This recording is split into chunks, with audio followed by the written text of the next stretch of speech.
mooy yëkkati réew mi teg ko suñu loxo jaarale ko ci confiance bi sénégalais yi am ba fal président Diomaye Faye mu nekk président de la République loolu jéego bi bu am solo ci li nga xam ne mooy projet bi bu ñu fàtte ni projet moo ñu dajale woon projet boobu def nañ ci jéego bu am solo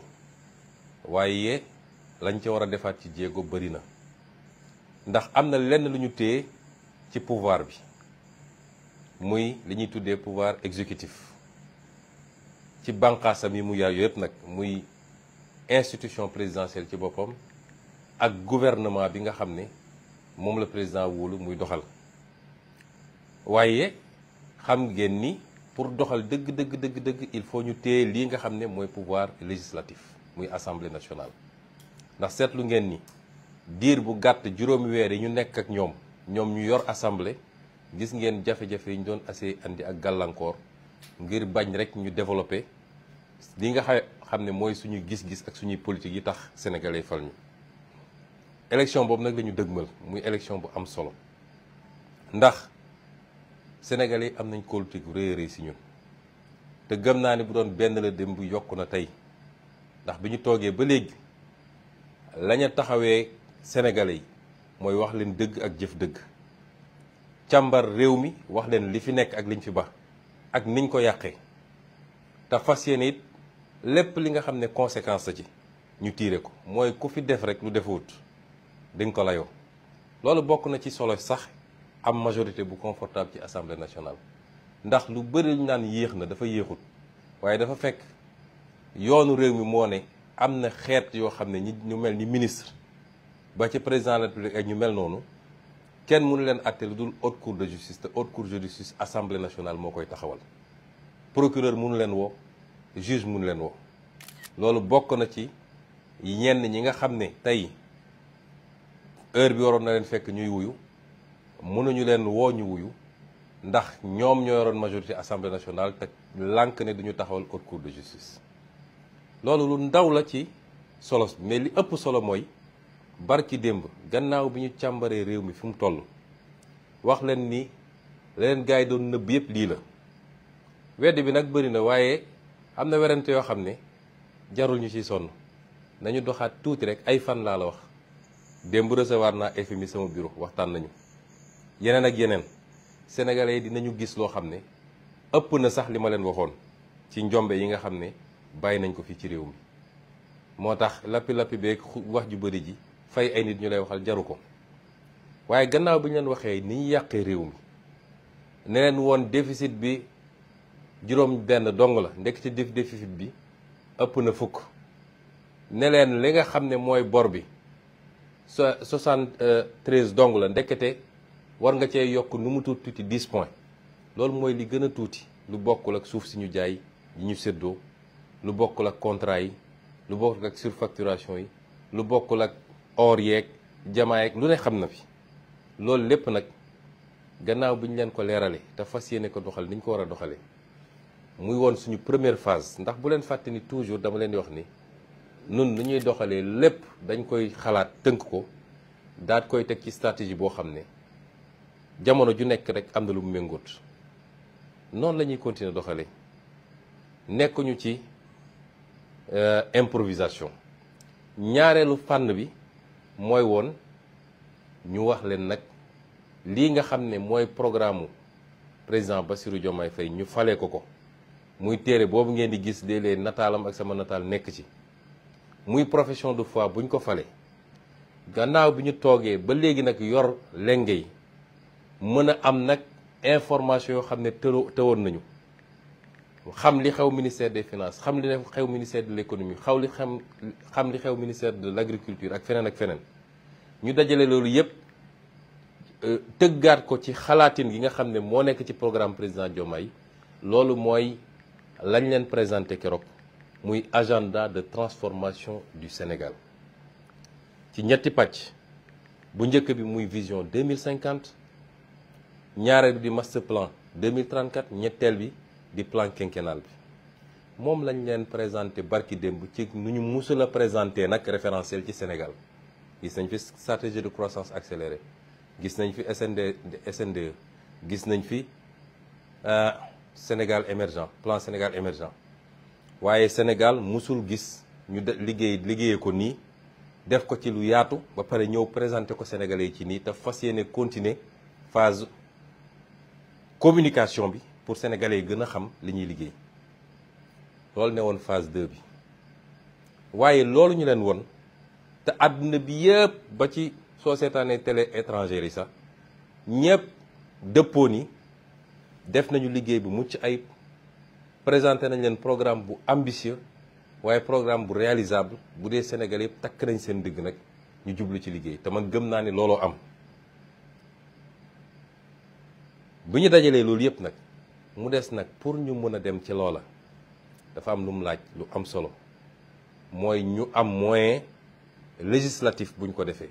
mooy téye assemblée nationale bi ba loi bu ñu bëgg a wote mun koo wote waaye téye assemblée nationale ba contrôle action gouvernementale ñu mun koo def téye assemblée nationale ba reddition des comptes mooy leeral càmbar bi ak nit ñi ñëw layoo ñu mun koo def yooyu yëpp pour mu daje faaw rek li ñuy dëgmal muy élection 17 novembre yi sénégalais jox ñu majorité écrasante awma ci sikki sàkk nag may dellu di féliciter les militants et les militantes de PASTEF ndax tànn yombut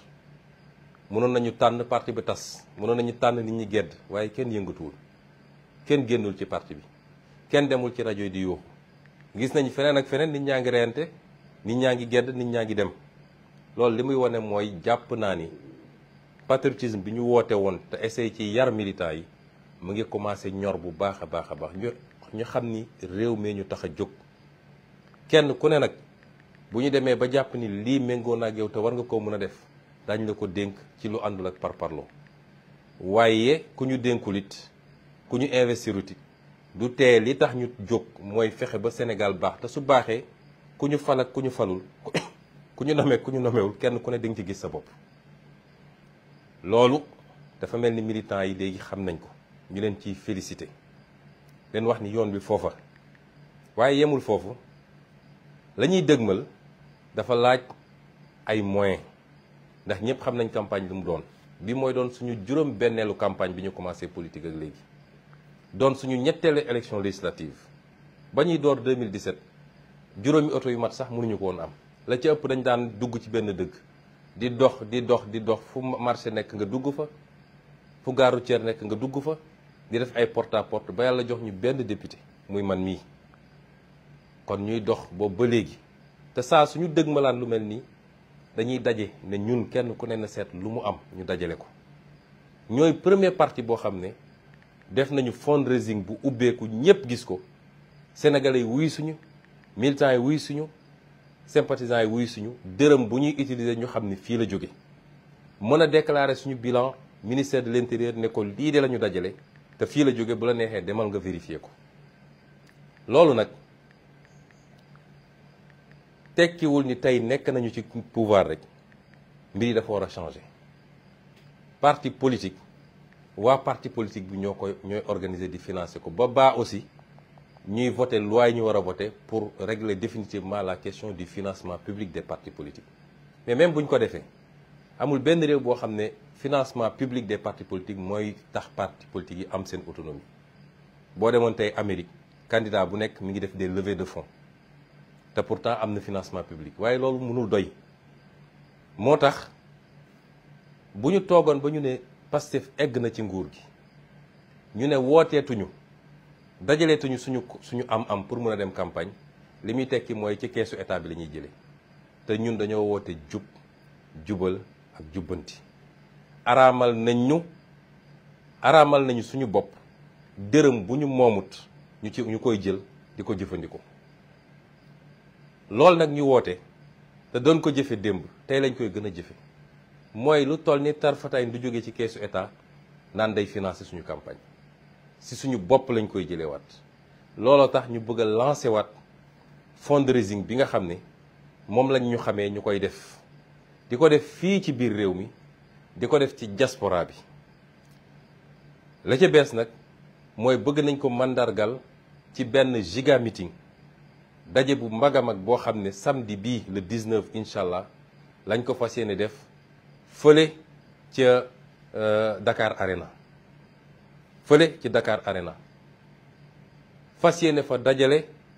lu kenn mësut a dajale Sénégal ci ay nit yu ñëw wuyu ci seen parti wuyu ci seen projet xam ni projet bi day door kese ñi ngi ci jéego yu njëkk yi. dañu ne ñeneen ñi dañu ne juróom fukki at ma ne mun na koo weesu fuuf bu ñu defee li ñu war a def ba Sénégal yi teg ci seen bët. projet boobu di door nag moo woote waat waa projet bi ñépp ñu bokk ci projet bi moo xam da nga am carte de membre di militant moo xam da nga di sympathisant moo xam da nga di sénégalais lambda rek te wóolu li ñuy def wóolu li président Diomaye commencé wóolu li gouvernement bi di liggéey bëgg ñu am majorité bu confortable bëgg ñu am campagne boo xam ne campagne bu mucc ayib la ñu la ci woo ne la ñëwal samedi le 19 samedi bii ñetti fan a ci des ñu daje ci Dakar Arena won sénégalais yi gannaaw aspect financier bi dajale koom-koom ñu won sénégalais yi nag ni kenn du Pastef ci Sénégal politique dong kenn du ci Pastef ci capacité mobilisation ci capacité dajale sénégalais yi ci li nga xam ne mooy njëriñu Sénégal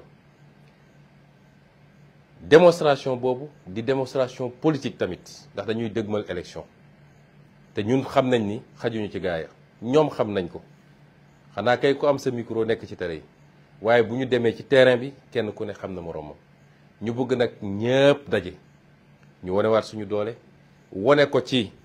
masse bi ñuy dajale waaye wone ko ci koom-koom gi ñuy dajale ci naka mooy ñi nga xam ne ñoo yor finance yi ñoom Chérif Diouf ak ñoom Jamil Sané ak seen équipe yi dañu taxawal barème def ay carton premium ba ordinaire ñi nga xam ne nag takkal nañ leen ndomb fii ci biir parti bi tey ñu nekk ay ministre nekk ay DG nekk ay directeur nekk ay chef d'agence ba ci ñi nekk maire yeeg ñoom seen maire yi sax mun naa leen ci wàññil def ci deuxième catégorie bi ñooñu nee nañu li ñuy xaar ci yéen mooy seen carton 1 million la kenn ku nekk ci yéen 1 million mooy minimum bi waaw ku ci mel ni nag Fadilou Keita am sa 5 millions boo ndee it ñu jël waaye loolu mooy le minimum ci loo xam ne ci la ngay fayeeku la mu lew la domm nag mooy salaire ba ngay fayeeku nga comp ci daal di ne lii sama contribution la ñeneen catégorie am na ñoo xam ne 100 000 la am na ñoo xam ne 50 000 la ba ñi nga xam ne nag ñooy samay xaritu bopp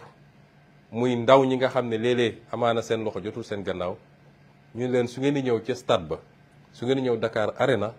na ngeen gànnaayoo 1000 francs kese muy seen diaspora bi yëpp tamit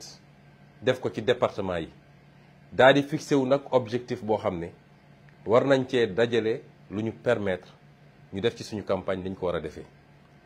lii mooy woon dëgg-dëgg solos waxtaan gi may waxtaan ak yéen. ndax léeg-léeg mbubb bi ngay sol